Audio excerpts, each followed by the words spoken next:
Tommy Soeharto tolak bayar utang BLBI, tapi ketahuan perusahaan kapal miliknya diguyur dana belasan miliar rupiah. Ditulis oleh tim redaksi jurnal dari berbagai sumber. Dalam hal ini pemerintah sudah berkali-kali memberikan ruang, bahkan mendukung agar perusahaan yang memang masih jalan bisa berjalan, namun tidak ada sedikit pun ada tanda-tanda akan melakukan itikad untuk membayar kembali. Satgas BLBI menyampaikan update perkembangan terkait hasil yang telah diperoleh hingga Desember tahun 2021 ini. Pada tahap pertama pemanggilan dan penagihan kepada obligor dan debitur,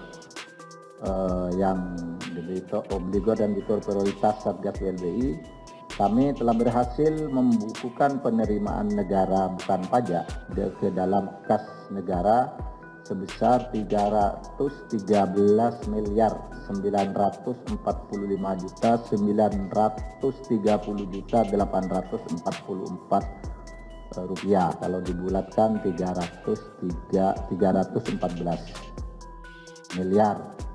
Sudah. Berarti tidak ada pertanyaan.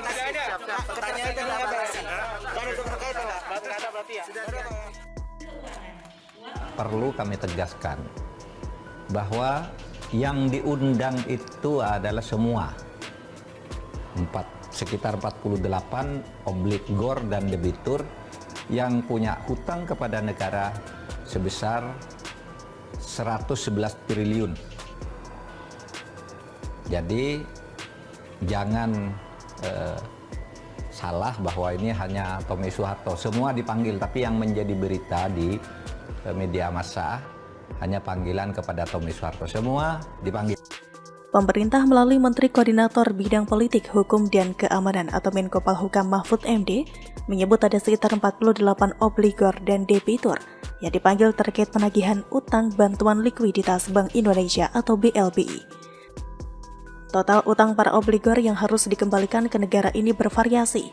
Salah satu obligor yang disasar Satgas BLBI adalah putra penguasa Orde Baru, Tommy Soeharto. Satgas BLBI memanggil Tommy Soeharto dalam kaitannya sebagai pengurus PT Timur Putra Nasional. Perusahaan ini merupakan perusahaan yang dibentuk dalam rangka Proyek Mobil Nasional atau Mobnas. Akan tetapi seperti yang dilansir dari Kompas.com, Tommy Soeharto juga membantah memiliki utang BLBI kepada pemerintah.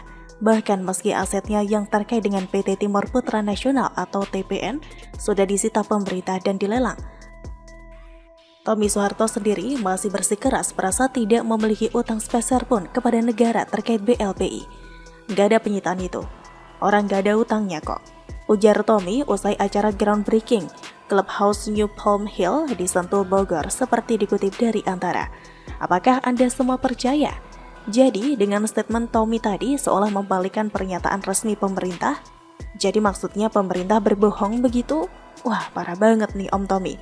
Padahal nih ya, baru-baru ini seperti dilansir dari PT Humpus Intermoda Transportasi Tbk atau HITS, perusahaan angkutan kapal milik Hutomo Mandala Putra alias Tommy Soeharto berhasil mengantongi dana belasan miliar rupiah dari hasil penjualan saham simpanan atau treasury stock.